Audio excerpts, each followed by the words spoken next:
دا یوه اهمه مسله ده چې د روژې په حالت کې که چاته الټۍ راغللې آیا د دغه سړي د الټۍ په وجه باندې روژه ماتیږي او که نه. که چېرته چاته د بیماري په وجه باندې الټۍ راغللې نو په داسې صورت کې هغه الټۍ که لږ وي او که زیات وي موږ دې ته وایو ډکه خوله تشه خوله. په داسې صورت کې د دغه روژه کله هم نه ماتیږي.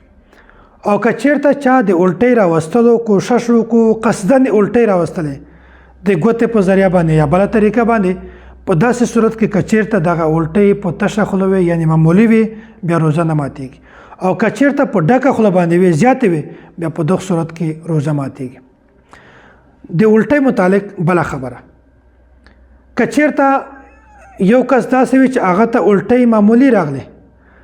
او بیا اتفاقاً بغیر د څه ارادې نه هغه الټۍ خپلې حلق ته تېرې شولې په داسې صورت کې د دغه کس روژه نه ماتیږي. او که چېرته الټۍ یې وکړلې او الټۍ کولو سره سره قصدن عمدن وچ په وچه دغه انسان هغه الټۍ تېرې کړلې په داسې صورت کې دغه کس روژه ماتیږي صرف قضایي ده او کفاره نشته. او که چېرته چاته الټۍ راغللې او دا سوچ وکړو دا یې خیال وکړو چې دما خو وس ماته الټۍ راغلی دما خو روژه ماته سوه نو په داسې صورت کې که هغه وروستې قصدن خوراک هم وکړو نو قصدن خوراک په وجه باندې د دغه انسان روژه ماته شوه دغې روژې قضایي شته او کفاره نشته. د ډېرو خلکو د غاښو مسله هم ده هغو غاښونو کې سروي وي یا بعضې خلک داسې دي چې هغه غوښه وخوري بیا غوښه د غاښو په منځ کې بنده شي یا روټۍ پکې ایساره شي نو که بیا دی د ژبې په مدد سره هغه ټوکړه راوباسي د غاښونه او بیا یې حلق ته تېره کړي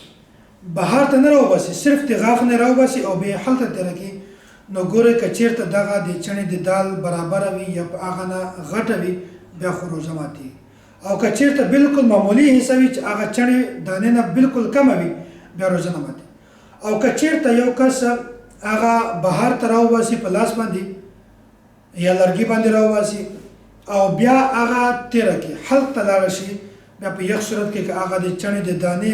برابر وي یا په هغه نه کمه ولې نه وي په هر صورت کې دغه انسان روژه ماتیږي. یوه ورځ هم د سړي نه ناغه وشي نو بیا دا ټوله کفاره ځینې ختم شوه دا سړی به بیا د نوي سر نه روژې نیسي. یو کس داسې ده چې هغه د کفارې روژې شروع کړي دي په دا منځ کې یوه ورځ د روژه نه ونیوله 10 روژې نیولې دي منځ کې یوه ورځ یې پاتې شوه بیا یې روژې ونیولې نو د دغې یوې ورځې د ناغې په وجه باندې دا تېرې چې کومې د کفارې روژې دي